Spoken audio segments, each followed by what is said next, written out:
Hello, I am Janine Duraney. I am currently enrolled in Hamline University and studying in a graduate program in pain studies for nurse anesthetists. Upon my entry into the program, I thought that I would be studying about conventional medicine, which would be limited to injections and prescription medications. My eyes were opened, and my vision was broadened, however, by this extremely dynamic individual. He combines multiple academic and clinical backgrounds in religion and spirituality, as well as in philosophies of disease and treatment. He presents a way of understanding human suffering and treatment that truly seeks to embrace the whole person. This core and broad perspective is truly the human reality, and all too often goes unrecognized in our Western conventional medical approach to healthcare. It is my pleasure to introduce to you my professor, Dr. Father Jeremiah Loch. I would like to speak with you about a new and evolving way of understanding disease and treatment. It is well established that there are literally millions of people struggling with pain issues and disease processes throughout the nation and the world. In the specialty of pain management alone, a specialty I have been actively practicing the past 30 years, it is currently estimated that there are 100 million Americans suffering with chronic pain. In other areas, 25.8 million Americans have been diagnosed as diabetic. 16.3 million Americans are diagnosed with coronary artery disease. 7 million Americans have suffered the effects of a stroke, and 11.9 million Americans have been diagnosed with varying types of cancers. These numbers are a true reflection of the fact that you and I are not becoming a healthier nation, despite the advances in medical technology and so-called advancements in the pharmaceutical industry. This is not to discredit the place of medicines and surgery and high medical technology, especially in life-threatening conditions. But these in and of themselves do not create health. Currently, there are many bills in Congress put forth by special interest groups that ultimately seek to monopolize certain areas of health care. Often these bills restrict access to other practitioners, such as naturopaths, advanced practice nurses, or direct access to physical therapists. These professionals often offer unique, holistic, and legitimate regimens of care for improving overall health and well-being. My own professional career has pivoted around trying to understand the truth about God and human existence, and why and how we suffer and become ill, and how we establish health. What has been most helpful to me as a practitioner and educator in establishing a comprehensive model of care has been understanding different philosophies of disease and approaches to treatment.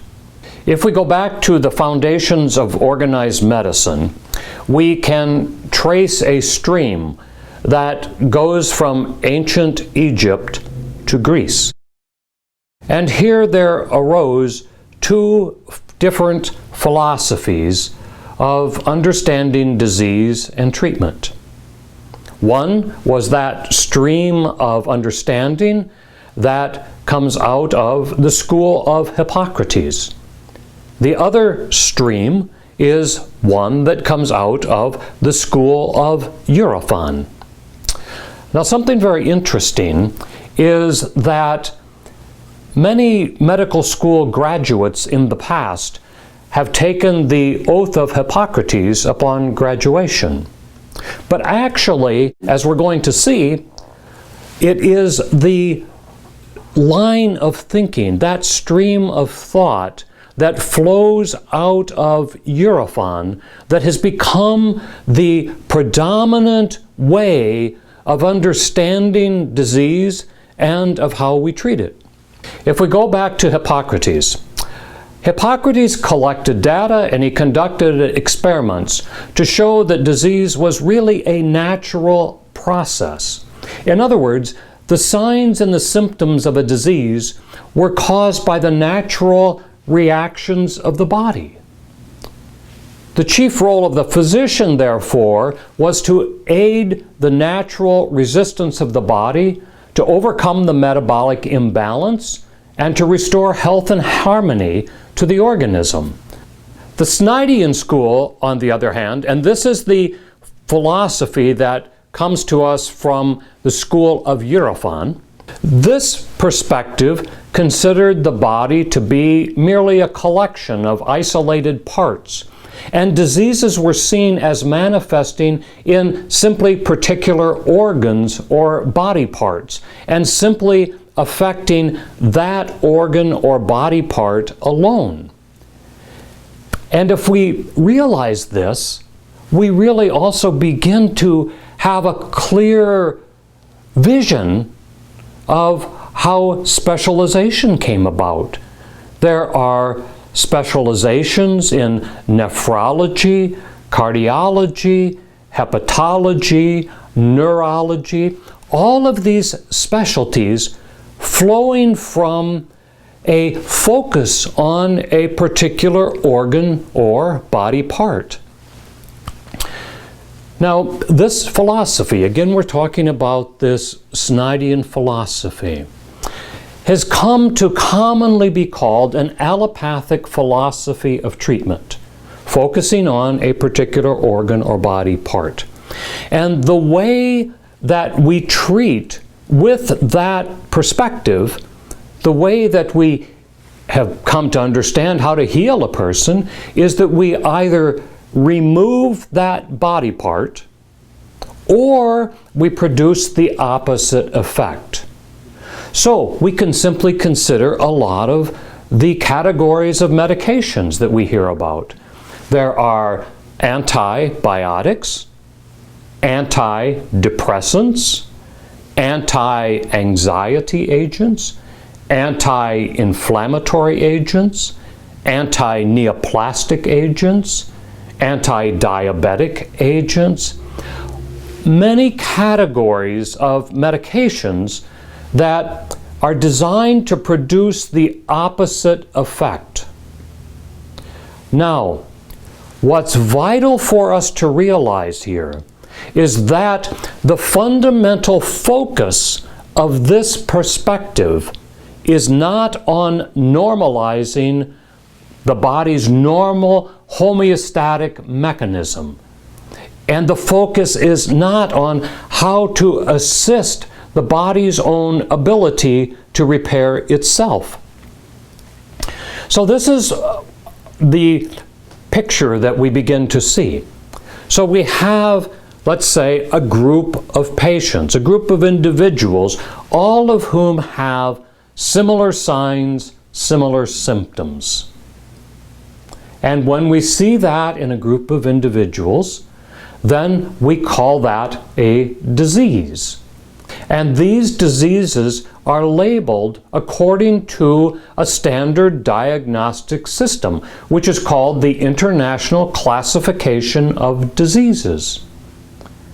So we then have a disease, and then we have an understanding of this is the standard of treatment for that disease.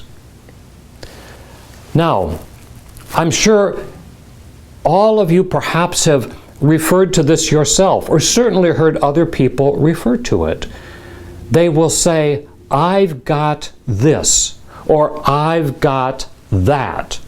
In other words, they refer to the disease almost as if it is something that in some way is sort of separate from them and has come in and, we might say, inhabited them. You know, someone may say, I've got fibromyalgia, or I've got this, or I've got that. So it seems so subtle, but it is so real that we begin to have this perception that disease is something separate from us. So we go to a conventional healthcare practitioner the healthcare practitioner says, okay, you have these signs, you have these symptoms. Here is the ICD, what is currently 9, the International Classification of Diseases in the 9th edition, soon to become the 10th edition. And here is the standard of treatment. So this is very much, we might say, an algorithmic medicine. I see what you have. Here is the standard of treatment. And it really becomes that in many respects, no matter what the individual makeup of the person is, they all get the standard of treatment. And if someone, a practitioner, varies outside of that, we will often say that practitioner is outside the standard of care. And according to this perspective, we could say, yes, that's true. They are outside the standard of care according to that stream of thought and understanding. Now, this way of treatment, where we produce the opposite effect, we take something out, we repair something, it works very, very well in terms of overwhelming infection. It works very, very well if you've suffered some kind of significant trauma. It works very well if you have a life-threatening critical situation, your coronary artery is blocked and your myocardium is in danger of damage, or you have been all racked up in a motor vehicle accident. This works very well in cosmetic and reconstructive surgery. If you have a massive hernia or even a smaller hernia where you have the danger of bowel becoming entrapped and twisted, and then have the situation of a gangrenous or dying bowel, certainly you want to have that, we might say, cosmetically or reconstructively repaired. This works very well in dentistry, where you have a cavity and you need something done to retard the progression of that deterioration. For those of you who are listening who are practitioners yourselves, our clinical actions, our treatments, flow from our understanding, from how we see, from the lens of our philosophy of how disease is caused and how to treat it. So when we look at someone, we look through a certain lens that has formed our own perception of disease and how we're going to go about helping someone. But really, what has oftentimes happened for all of us as practitioners is that we fail to reflect on that philosophy that we have been formed in. And sometimes it's really amazing, but we fail to recognize that in fact there is a philosophy that we've been formed in. There is a way of understanding disease and treatment that has shaped how we see illness, how we treat it, and it's also shaped why oftentimes we criticize those who see things differently, because it doesn't fit in with how we have understood disease and treatment to be. So we judge everything outside of that framework as having no validity, no ability to help. It's really a judgment actually against ourselves as practitioners. And all of us who are practitioners need to realize that we often become so narrow in our focus. And in doing that, we really don't offer patients the full scope and breadth of things that may help them. We really can help keep them ill. There is a physician who introduced the concept of total load. His name is Dr. Frank Lipman, and this is what he had to say. He said, "After 30 years of practicing medicine, I have learned that for any chronic illness or ailment, treating underlying imbalances and dysfunction is more important than making a diagnosis and naming the disease." This, he says, is because most, if not all, chronic problems, from heart disease to arthritis, migraines to irritable bowel syndrome, depression to fatigue, these all usually have multiple factors that need to be addressed. And this has been referred to as total load.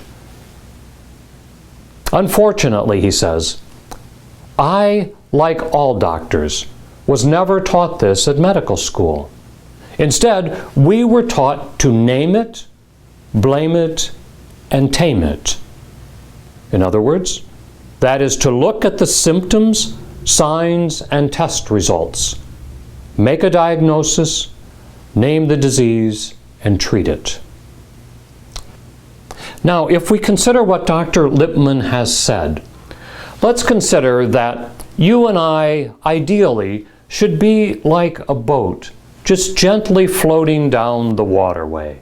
We should be a human being, gently, effortlessly, in a sense, floating through life, dealing, yes, with the circumstances that are before us, making decisions and so forth, but coasting along, we might say, just gently going through the water.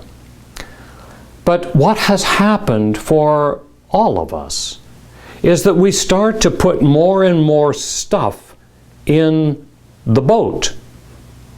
And the things that we can put in the boat are things like the burden of work. We can have a diet that is absolutely trash. We can fail to have any time of rest or leisure or play. Or we have an existence that's filled with toxic relationships, or we live in a toxic environment. We can have emotional issues that become extremely heavy burdens for us. We can have spiritual confusion, spiritual issues. All of these things we start to put in the boat. And pretty soon the boat starts to go more and more under the water. And we don't coast along, but we're burdened, we're heavy laden. So just even as you're listening to me, you might for yourself consider, are there 2 or 3 things that are in your boat that you need to toss overboard, that you need to get rid of to start to lighten your load? Now, this, I believe, will start to take us into understanding some more holistic models of diagnosis and treatment.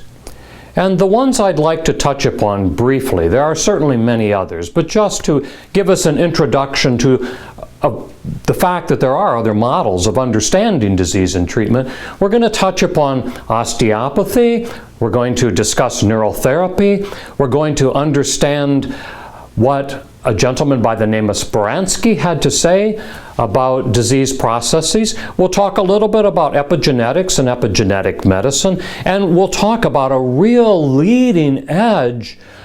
I say leading edge, but that doesn't mean it's way off the edge out there someplace, but it is a leading edge perspective on how to understand disease and treatment that incorporates the best of what we have in conventional medicine, but has a much, much broader perspective to it.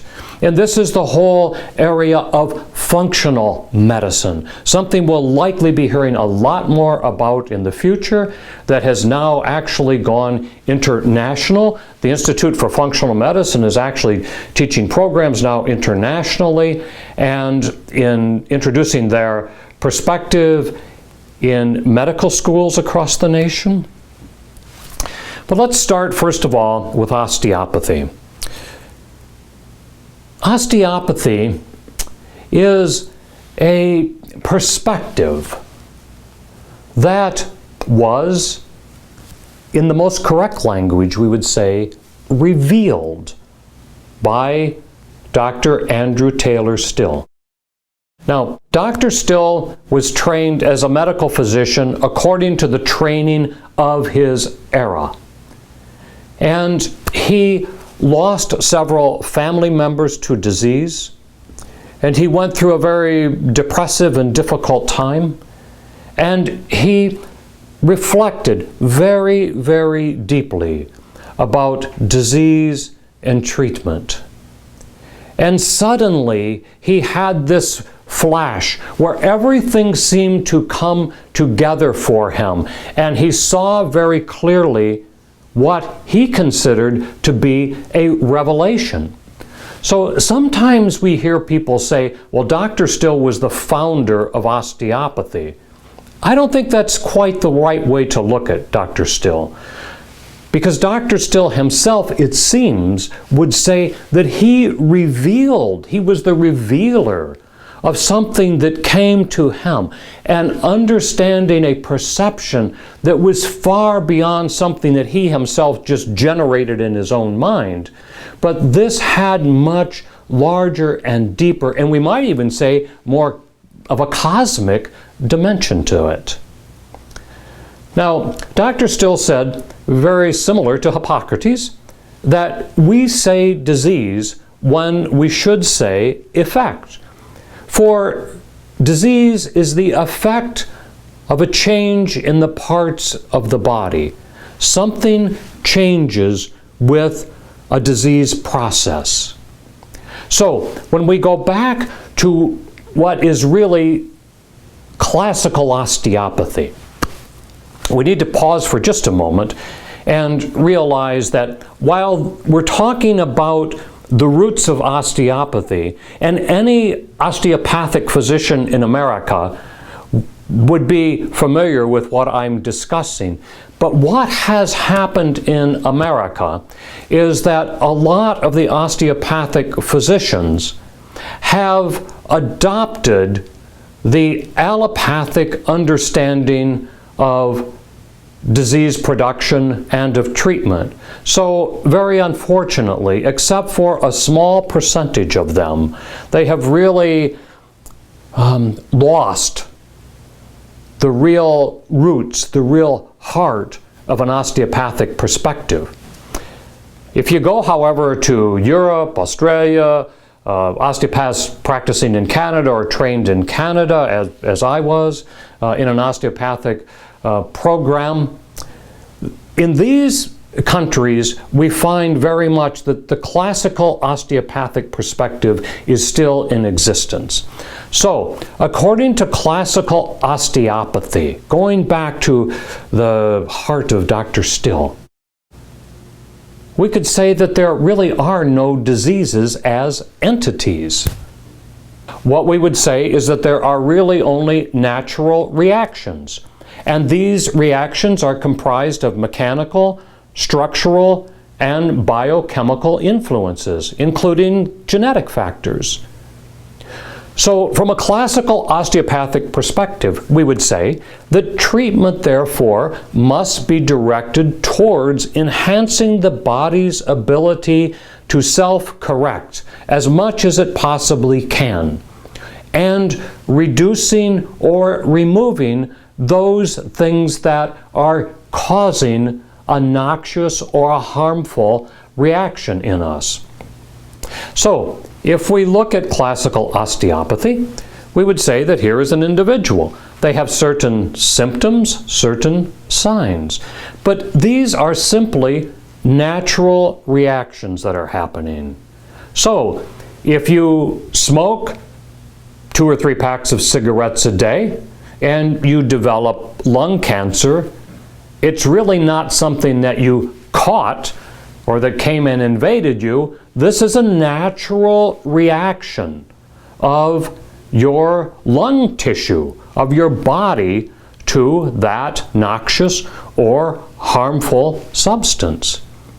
So these are simply then natural reactions that we see in disease processes. And classical osteopathy would say that the forces that are at play in the diseased state are really the same as those forces that are normally present and functioning in a state of health. From a classical osteopathic perspective, we could look there at the upper left-hand corner, and we could say that disease results from the body's abnormal response to normal stress or normal response to abnormal internal or external stress.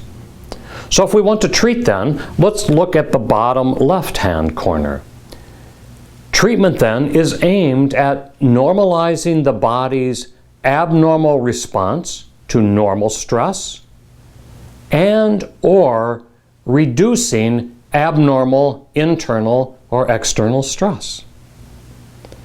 If we look at the upper right-hand corner of the slide, we could say that disease begins when the natural homeostatic capacity, the natural ability of the body to balance itself, where that capacity is reduced or exceeded by noxious or harmful influences. If we go to the bottom right of that slide then, we can see that treatment therefore must be aimed at enhancing natural homeostasis, enhancing the body's natural ability to harmonize itself, and or reducing noxious or harmful influences. So that's classical osteopathy in a very little nutshell. Let's move on and discuss neural therapy. Neural therapy is an injection therapy that has its foundation in an understanding that was put forth by a man by the name of Speransky. And Dr. Speransky said that the nervous system is the coordinating factor in the process of illness, and that the pattern of response that is manifested in health or in disease is determined by the pre-existing state of an individual's nervous system. Now, I realize that this is a terrible slide.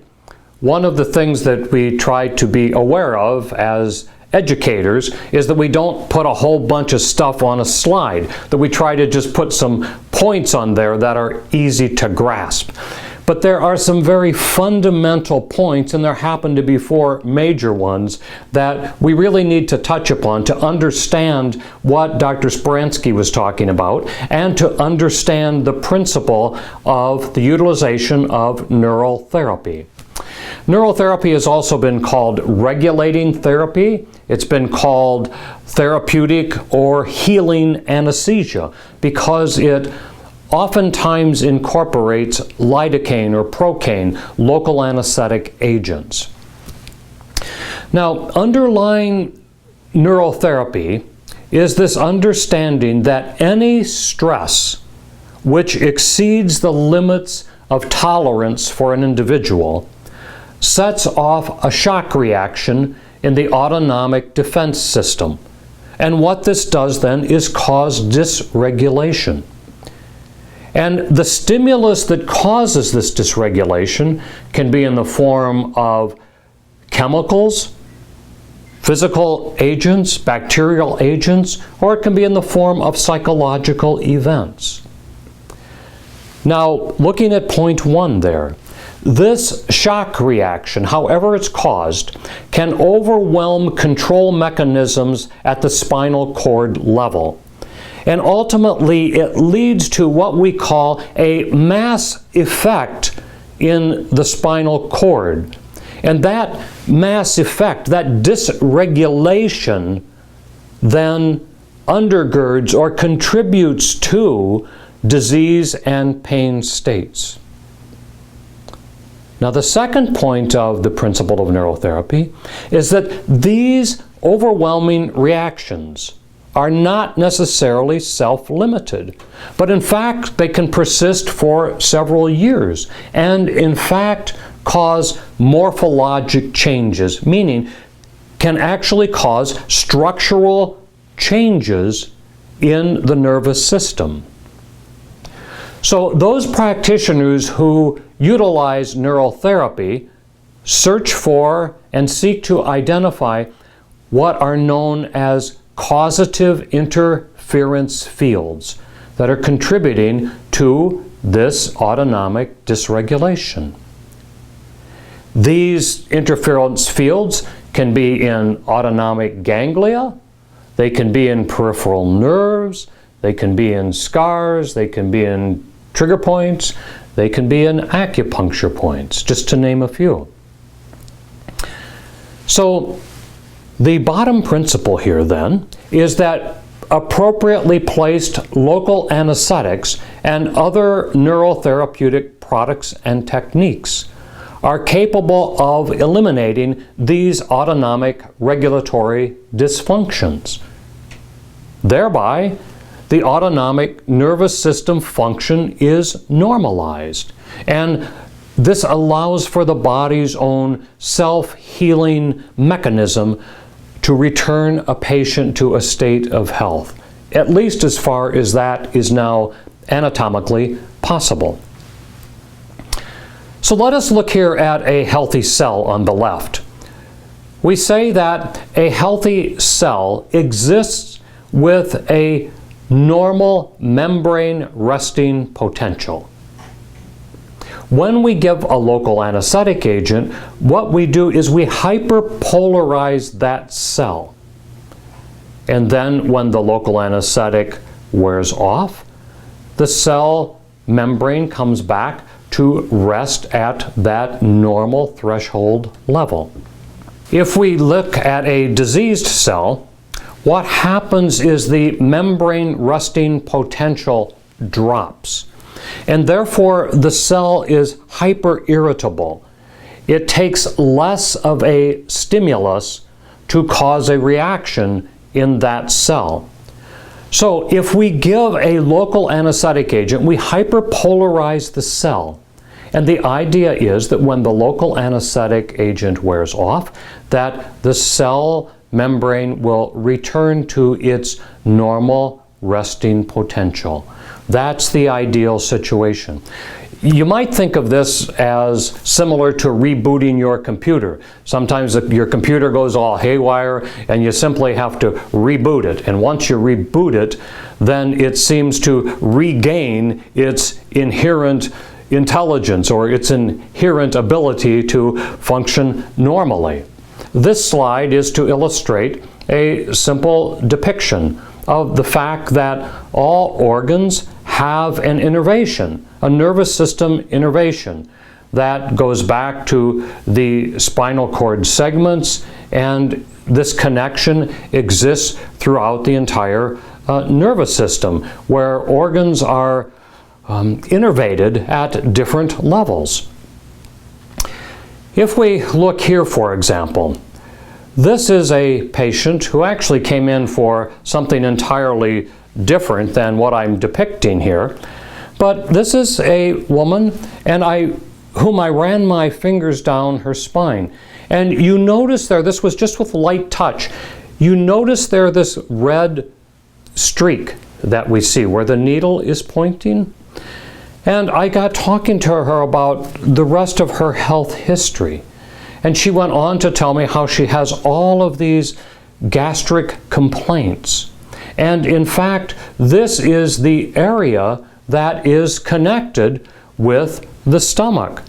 So a way that we have access to the stomach through the nervous system is through injection techniques that target that area. Another way we have access to that area is through techniques of manual medicine. Because when we look here, there's obviously what we call a hyperemic change that has happened in these spinal cord segments. So oftentimes we find along the side there a lot of paraspinal muscle hypertonicity that causes just subtle changes in how the vertebrae align, how they function and move. Let's move on to a field of epigenetics. I realize we're touching these areas very, very briefly, and we could certainly spend hours talking about each one of them. But my purpose here is just to reveal that there is a broader way of understanding disease and health than simply our conventional medical approach.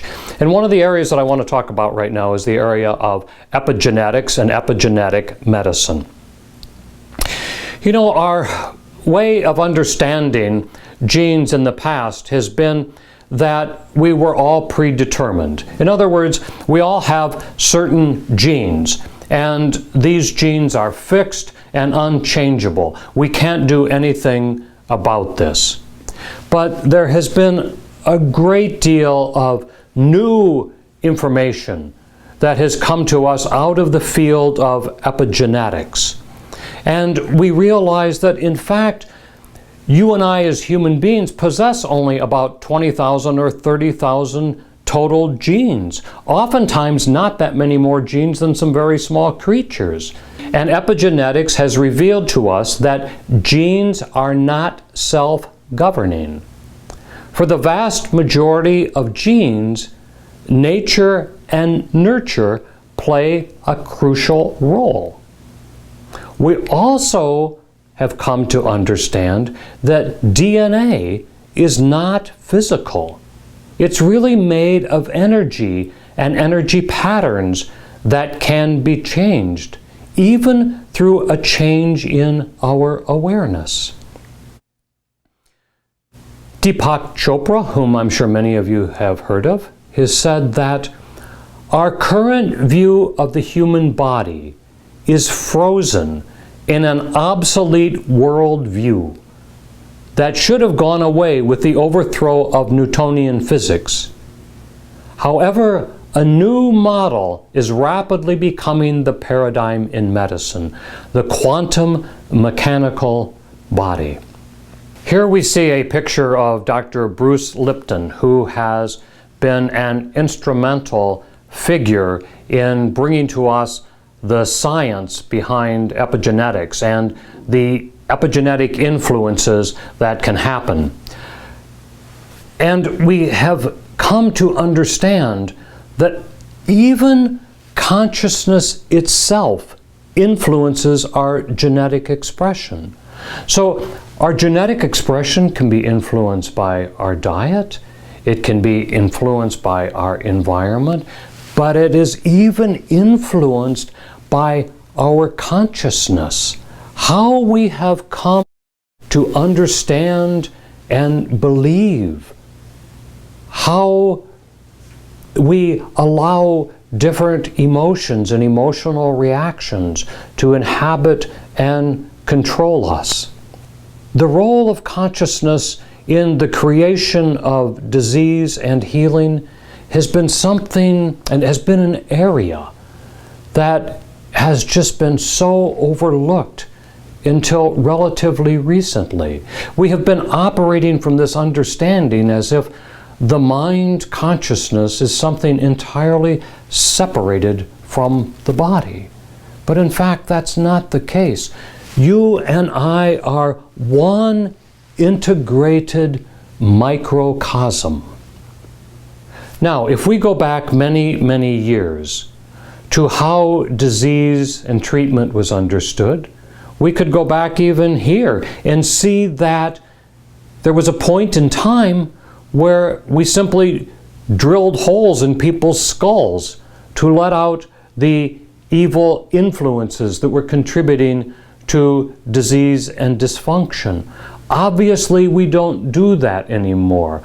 Our understanding has grown from that place to another place. So we could say our very consciousness has evolved. It has moved to a new understanding. We find some fascinating understandings of human consciousness coming to us from the Rishi scientists of India many, many years ago. And these brilliant individuals who were both scientists as well as very spiritually enlightened individuals, when they have spoken of consciousness, describe how consciousness itself moves and changes, and that we go through lengthy periods of time where we as an individual, or we as individuals, as a collective mass of people, we understand things a certain way, and we function out of that. Our behavior is molded out of that. Our psychology is molded out of that. But then there are times when that lengthy period of understanding changes. It breaks down, and a new way of perceiving comes about. Consciousness itself, we might say, enters a different phase, a more enlightened, or in some cases, a darker phase as it breaks down. According to this understanding, we are presently in the ending of an age and the beginning of a new age in human consciousness. And in fact, we can probably all see this. Because what happens when things break down is that there can be a lot of unrest. There can be more violence. Economic systems can start to crumble. People start to hold on to that which they have known and that which has been secure to them. So they grip more tightly on their way of being. And the only way really through this is to realize that it's the natural progression of circumstances to change. It's the natural progression of consciousness itself to change. Look, we don't understand disease and treatment now the way I just showed you, where we burr holes in people's heads. We have changed. Our consciousness, our understanding has progressed, has elevated. As we have entered this new era in terms of disease and treatment, there has evolved this whole field of integrative medicine. And what has happened in this arena is that various practitioners get together. So we might have a physical therapist, an acupuncturist, a counselor, a physician, a dietitian, all getting together and examining, evaluating a certain individual and giving their opinion on what they have to offer from, we might say, their bag of modalities to treat someone. So this, we could say, is integrative medicine. There is another philosophy that has come about, we might say, since integrative medicine, that has been labeled integral medicine.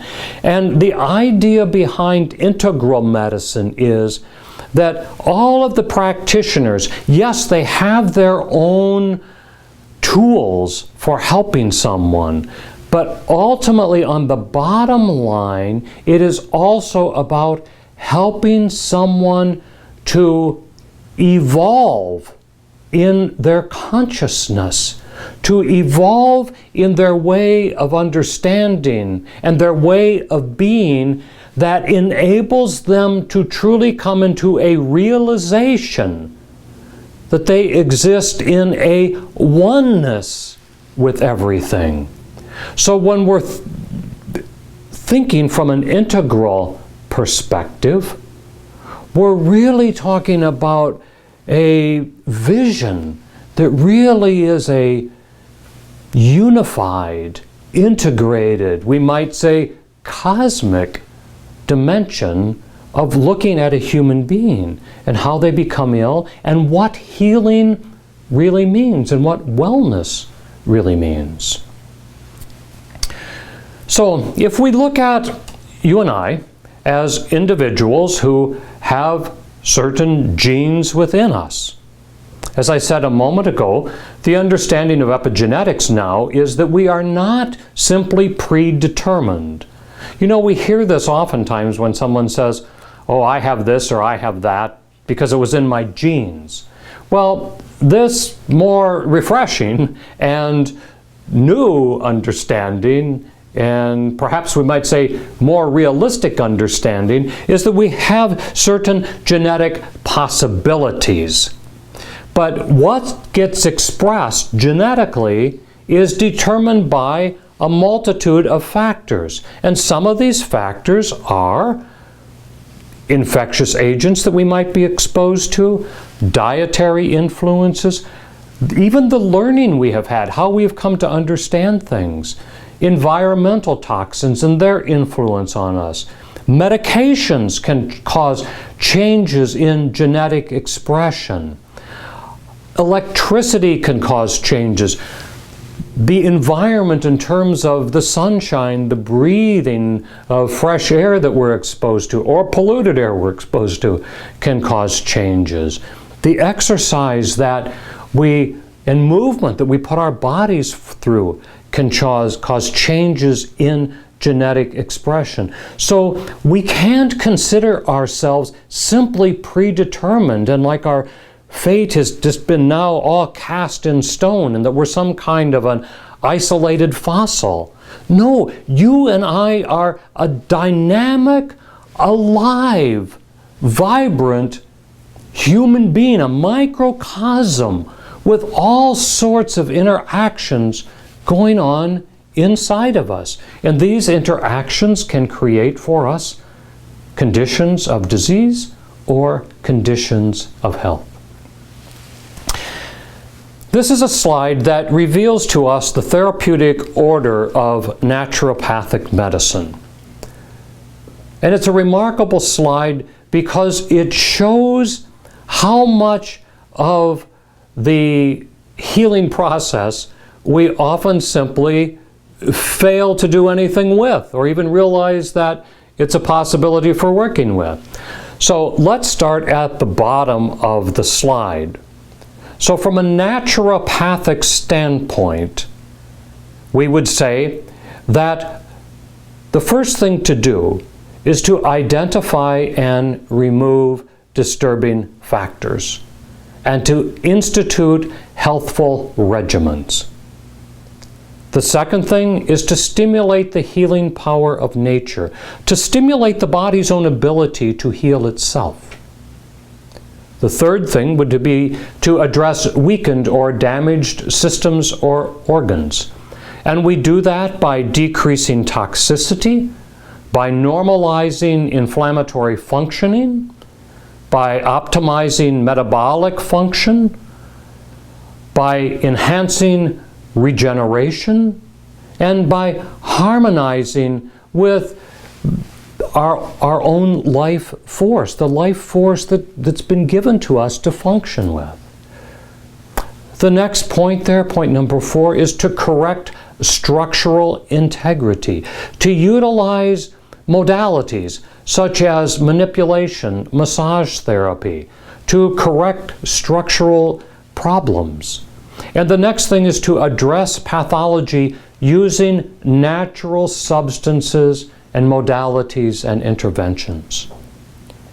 And then when we cross above that line, we address pathology using specific pharmacologic or synthetic substances, or we suppress reactions in the body, or we surgically remove pathology.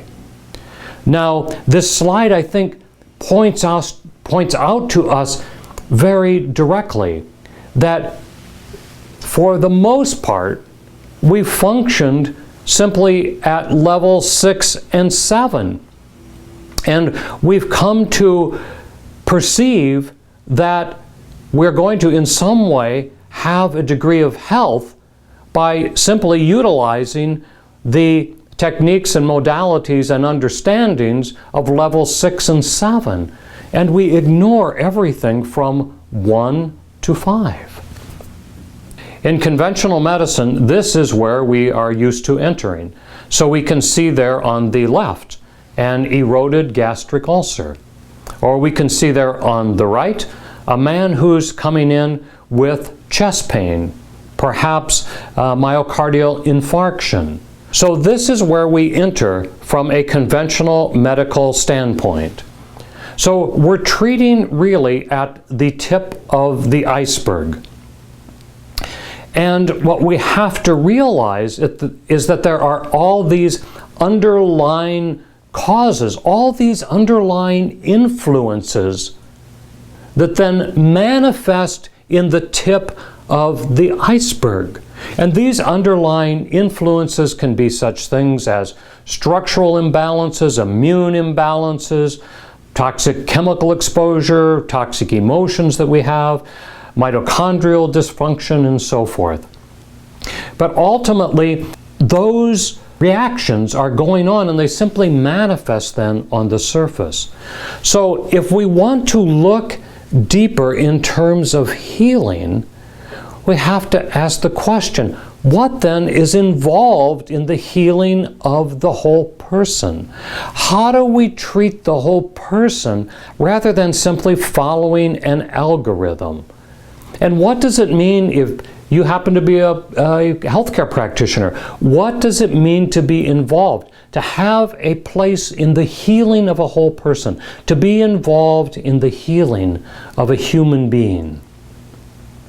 It seems to me that to treat the whole person is to recognize and understand what I refer to as the human matrix and the foundational dynamics and interaction of soul, body, community relationship, and environment in ethical and meaningful human functioning. You and I, as human beings, live amidst and we are subject to an ecological and spiritual environment. And we are subject to psychological, relational, cultural, and karmic influences. And when I say karma here, I'm not referring to being reborn on the earth. I'm simply referring to the fact that there are cause and effect relationships that we're all subject to. So a true healing practitioner must see and operate from this authentic, holistic view, dealing with the person's whole constitution, recognizing a person as existing within this big environment with all these influences happening within them. This is a picture that perhaps many of you have seen. It's a picture that allows us to see either a pretty woman or what has been called the hag. So, if you want to see the pretty woman, look at the left of that picture and you will see an eyebrow, you will see a little nose, you will see this woman wearing a hat with a feather that's sticking out of the top of it, and it looks almost as if she has a black fur that is underneath of her chin. Sometimes this takes a little work, but if you work with it, you will start to see the pretty woman.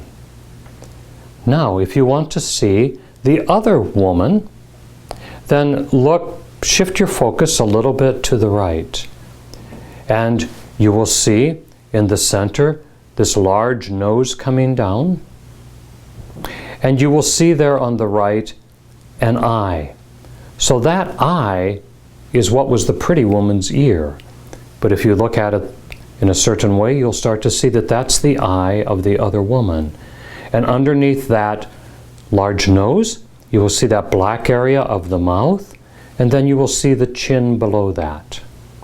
Now, what happens is that it seems as if our perspective seems to want to just go one way or the other, and we seem to automatically just zero in on one way of seeing.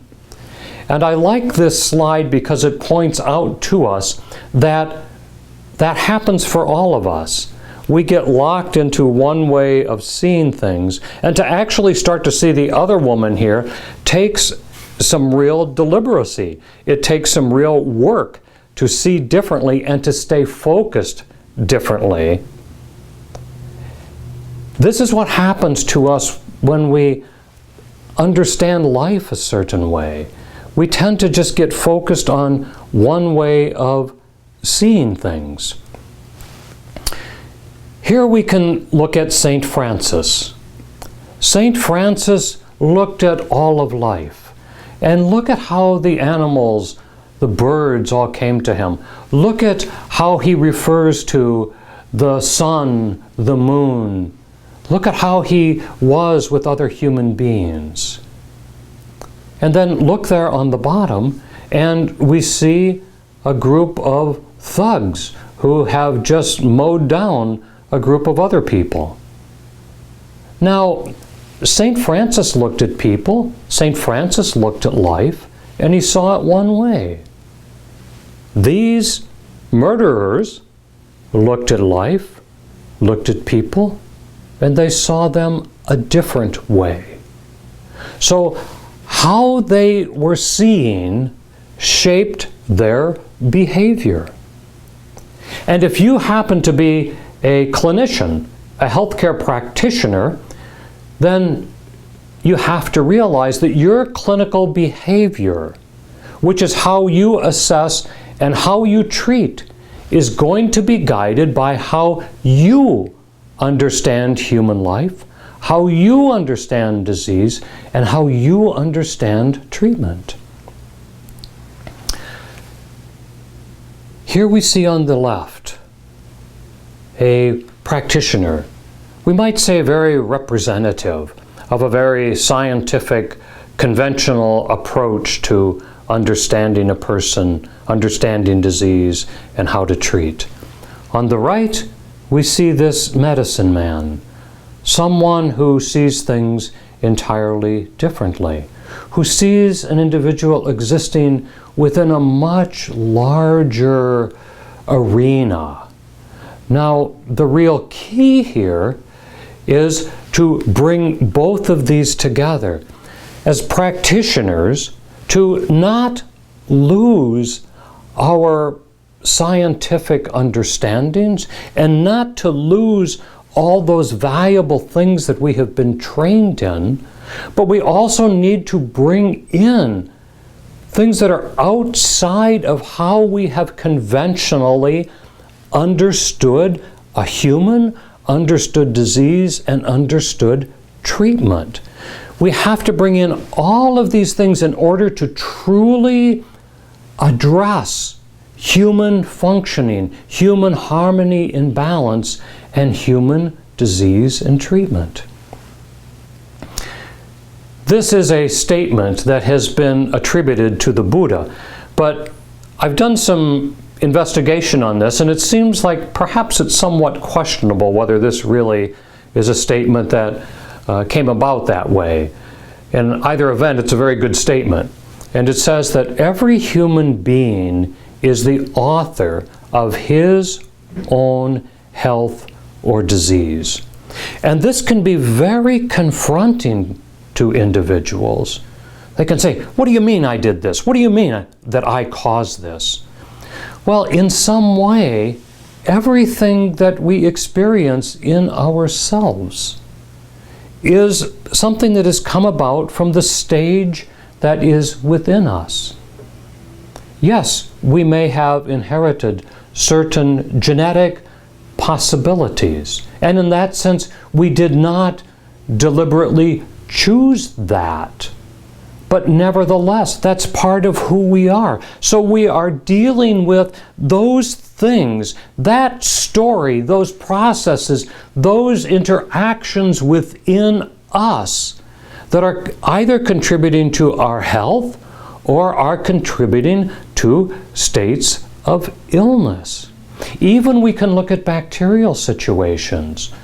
We have a great deal of resistance to so many things. But if our immunity drops, then the stage is set where things that would normally not affect us suddenly are able to grow and cause all sorts of changes within us. Here you see a picture of Janine, who introduced me. This is a picture of Janine 1 year ago when she manifested an outbreak of herpes zoster, shingles. And she went to a conventional medical physician who also happened to be extremely wise. And he gave her antiviral medications, but he also asked her this question: why do you think this happened? This type of an outbreak will frequently occur when someone's immunity drops. And so Janine considered that question of what was going on inside of me that caused the breakdown of my own healing system. And then there's a whole story that develops out of this over the course of the year with many changes and so forth. But the important point here is that she did not just take the antiviral medications and have the herpes zoster clear up and say, now I am okay. Because in fact, there were things at a much deeper level that were causing a significant imbalance in her. And she realized that and addressed those things that were causing such disharmony for her. Here we see Janine 1 year later in a picture that was taken after she participated in a race to raise funds for a charity. A remarkably different picture. And the significant thing here is that Janine did not just take some antiviral agents, have her lesions clear up, and then consider herself to be healthy. But she realized from the question that that physician asked and her answers to those questions that there were other things that she needed to look at and address within herself and within the environment in which she was existing. So as she worked with this entire picture of disharmony, she was able then to make the changes that she needed to make so that a state of health could truly exist within her. To maybe more fully understand this and maybe make it a little bit more personal for those of you who are listening, I want to describe a tool that is used by many functional medicine practitioners. This is not my creation. This comes out of, in large measure, the Institute of Functional Medicine. But it lays out for us, I think, a way that we perhaps can comprehend how there are many factors that operate within us that create so much disharmony and set the stage for so many diseases and illnesses.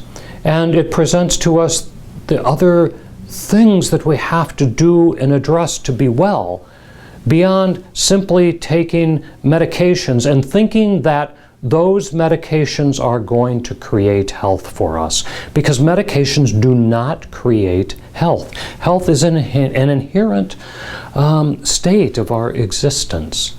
So, let us look here at that line which goes from in utero over to the right.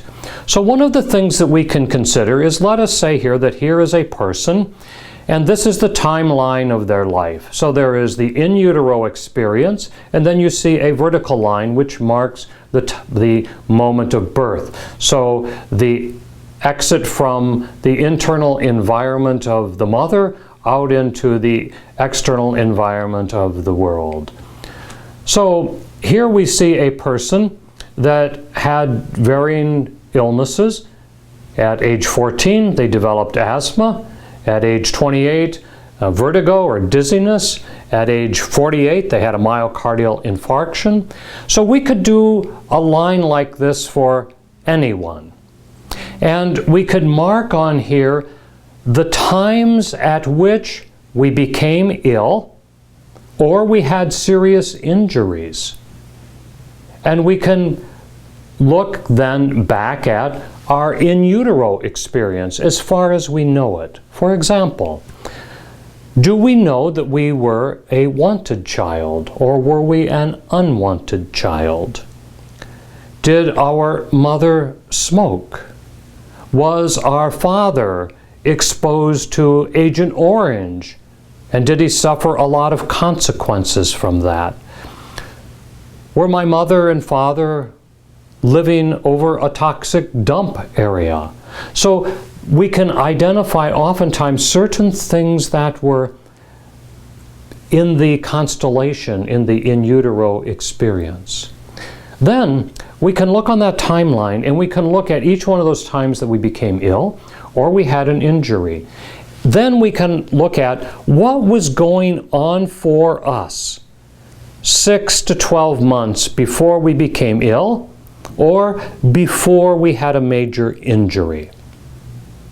And oftentimes we can identify such things as I went bankrupt, I had a divorce, I had a significant episode of depression, I had a major job change, whatever it may be. We can oftentimes identify very specific associated things that were going on prior to the development of an illness or prior to the occurrence of an injury. So we can list those along there. And it's interesting also that oftentimes what was going on will oftentimes manifest in terms of a specific symptom. For example, let us say that someone all of a sudden lost their job and they were just very disoriented. Maybe they lost their job, they had a divorce, they went bankrupt, everything fell apart. And their world seemed dizzy. It was like they had no place to gain any balance. So a perfect expression of that is to develop dizziness, to develop vertigo.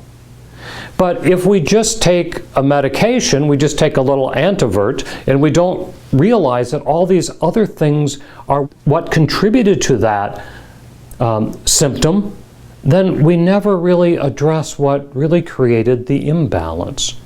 So we can do this all along the timeline, identifying different illnesses and injuries. Then also, we can look at, over the course of our life, what are some of the antecedents that have set the stage for illness for us? For example, if we had a trash diet for many, many years, an antecedent could be dietary malnutrition. We could look at such things as we were raised in a very abusive household. That kind of stress is an antecedent to nervous system exhaustion. So something like that could be an antecedent to illness. And then we can look at those things that we identify as triggers. What triggered an illness for me? As we said, maybe a bankruptcy, maybe a divorce, whatever. And then we can look at, during those times that I was sick, what are some things that made me feel better? And what are some of those things that made me feel worse? So we can identify what mediated the disease process, what made it better, and what perpetuated it, what made it worse. Then we can look there along the bottom, and we can look at what is our sleep and relaxation pattern like. Maybe we're only sleeping 2 hours a night. We can look at our exercise and movement, and we can say, yes, I'm exercising every day, I feel good about that. Or we can put a big fat 0 there and say, I'm not doing anything, I'm barely moving. We can look at our nutrition and hydration. Are we eating good whole foods? Are we drinking adequate water? We can look at our relationships and our social network. Are my relationships nourishing? Are they supportive? Or are they really toxic? Are they really energy draining for me? And then we can look at what we talked about a little bit earlier about our allostatic load. Am I working too much? Am I not playing enough? And so forth. And then one of the areas that seems to me is so vital, so core, is that central area right there that says stated purpose in life, and it says mental, emotional, and spiritual. And this refers to what is our mentality like? And what are our emotions like? Are we walking around with a mental perception of doom and gloom? Are we walking around emotionally depressed? Are we walking around filled with guilt? Are we walking around hating people? And what is our spiritual life like, our spiritual connection? Do we have a daily spiritual discipline? Have I even really thought about myself as being connected to God? And then we can look at a question that I think is so fundamental. What is the purpose of my existence on this earth? Because if we can answer that question, if we can gain some clarity of that within us, we can get bounced around through all sorts of circumstances. We can endure all sorts of illnesses or injuries. But we always have that sense of a vitality and a purpose that connects with something much greater than us. And our stated purpose in life should not be a stated purpose that is self-centered. It should not be, my stated purpose in life is to amass all the money I can amass. That is simply a self-directed, egocentric orientation. Our stated purpose should be the way in which we contribute to the well-being of other people and the welfare and the support of this planet. But when we have clarity on that, it can carry us through so many things. If we have no clarity on that, if we've never considered that, then look at the story here. This is a story. If there's no purpose, no meaning, what is there? There may only be a bunch of negative things going on. There's nothing that gives any vision, any life, any vitality. Nothing that serves to really undergird and create health and well-being within us. As we bring this to a close, if you have a family member or a friend, or if you have been suffering from pain or disease that has not been treated successfully, I would urge you to explore credible avenues that can actually enhance and improve your state of health and well-being. Some of these avenues might include working with a counselor through difficult emotional issues that may be going on for you, working with a dietitian to normalize your weight and improve your nutritional status. Maybe you need to get far more rest than you're getting. Maybe you need to find ways to connect with nature, to realize that you are a microcosm in this great macrocosm. Learning meditation practices can be extremely beneficial.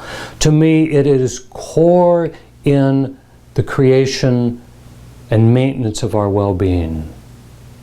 working with an acupuncturist or a naturopath or a massage therapist, just to name a few, can be extremely valuable. And as I was underscoring, getting clear on your purpose in life and eliminating toxic foods, toxic environments, and toxic relationships is vital. If you happen to be a person in government who represents the citizens of this free nation, please do not be held hostage by special interest groups, but do what is right so that patients have free and unrestricted access to all healthcare practitioners. If you are a physician, kindly realize that in all likelihood, the way you have been trained to understand and treat disease does not create health. Please be open-minded and allow and support your patients in exploring other avenues of care that allow them to decrease the toxic and often dangerous effects of prescription medications. If you are an advanced practice nurse, realize that because of your foundation in human compassion and the holistic umbrella that has always been the framework of nursing, you can be an ideal leader and practitioner of authentic and credible health care that truly embraces the whole person in the age that we are now entering.